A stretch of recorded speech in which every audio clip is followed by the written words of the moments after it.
नमस्कार दोस्तों, आपको हमारे चैनल गरुड़ पुराण अनुसूची के भाग 7 में आपका स्वागत है। गरुड़ पुराण के भाग 6 में आपने जाना कि कैसे कैसे जीवात्मा को यमलोक ले जाया जाता है। यमलोक से पहले वह मार्ग में बहुत सारी पीड़ा और यातनाओं को भोग कर अंतिम नगर बहुधर्म भीति भुवन पहुंचता है, जहां ब्रह्मा जी के पुत्र श्रवण देव भी रहते हैं। इनसे जुड़ी संपूर्ण जानकारी व कार्य आज हम आपको इस वीडियो के माध्यम से बताएंगे और यह भी बताएंगे कि यमलोक में जाने के पश्चात मनुष्य के पाप पुण्य का लेखा जोखा किस प्रकार देखा जाता है।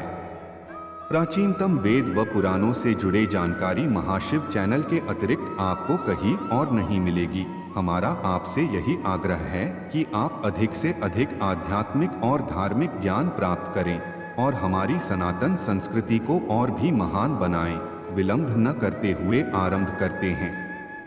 अब जीवात्मा 16 नगरों में से अंतिम नगर बहुधर्म भीति भुवन में पहुंचती है, जहां 13 प्रतिहार हैं जो ब्रह्मा जी के पुत्र हैं और श्रवण कहलाते हैं।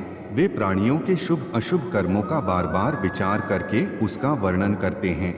मनुष्य जो कहते और करते हैं उन सभी बातों को यह श्रवण देव ही चित्रगुप्त तथा यमराज को बताते हैं। वे दूर से ही सब कुछ सुनने और देखने में समर्थ हैं। इस प्रकार की चेष्टा वाले केवल स्वर्ग लोक तथा पाताल में भ्रमण करने वाले 8 श्रवण देव हैं। उन्हीं के समाज उनकी श्रावणी नामक पत्नियां भी हैं। इनकी भी शक्ति वैसी ही है जैसी उनके पतियों की है।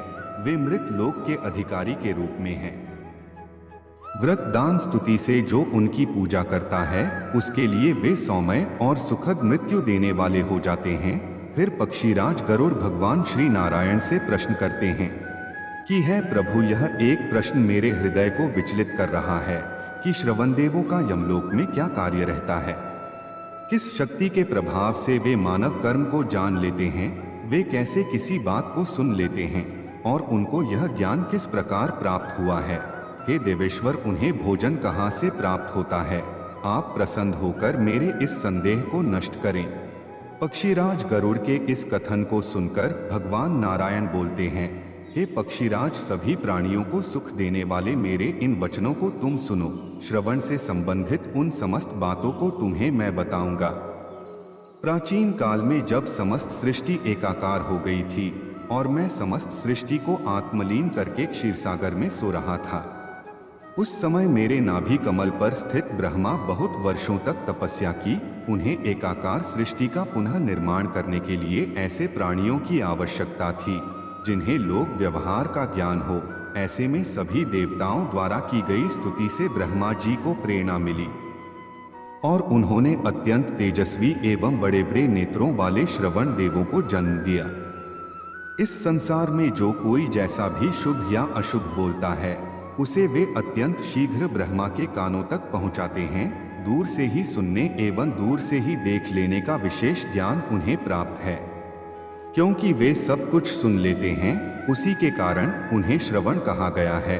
वे आकाश में रहकर उसे प्राणी को परस्पर देखते रहते हैं और जब वह प्राणी यमराज के सामने उपस्थित होता है तो उसके शुभ व अशुभ कर्म, पाप और पुण्य का विवरण चित्रगुप्त द्वारा श्रवण देवों से पूछा जाता है। फिर चित्रगुप्त उसके कर्मों का लेख जोखा धर्मराज के समक्ष आकर कहते हैं कि इस प्राणी ने धर्म, अर्थ, काम और मोक्ष चारों में किस प्रकार का कार्य किया है। पक्षीराज गरुड़, संसार में धर्म, अर्थ, काम और मोक्ष यह 4 मार्ग हैं। जो उत्तम प्रकृति वाले प्राणी हैं वे धर्म मार्ग से चलते हैं। जो अर्थ अर्थात धन या संपत्ति का दान करने वाले प्राणी है वे विमान से परलोक जाते हैं। काम यानी जो प्राणी दुखियों की सहायता करने वाले तथा उनकी इच्छाओं को पूरा करने वाले हैं वे अश्वों पर स्वर होकर प्रस्थान करते हैं। जो प्राणी मोक्ष की कामना रखते हैं तथा भागवत प्रेमी होते हैं वे हंस युक्त विमान से परलोक को जाते हैं। इनके अतिरिक्त प्राणी जो धर्म को नहीं मानता और पापी व्यक्ति होता है वह पैदल ही कांटों तथा पत्थरों के बीच से कष्ट झेलता हुआ 80 पत्र वन में जाता है। भक्ति पूर्वक शुभ एवं पवित्र 11 ब्राह्मण तथा 12वीं दाम्पत्य ब्राह्मण जोड़े को भोजन कराकर मेरी प्रसन्नता के लिए पूजा करनी चाहिए। ऐसा मनुष्य सभी देवताओं की कृपा दृष्टि में आकर सुख प्राप्त करता है उनकी पूजा से मैं और चित्रगुप्त सहित धर्मराज भी प्रसन्न होते हैं। उनकी संतुष्टि से धर्मपरायण मनुष्य मेरे विष्णुलोक को प्राप्त करते हैं।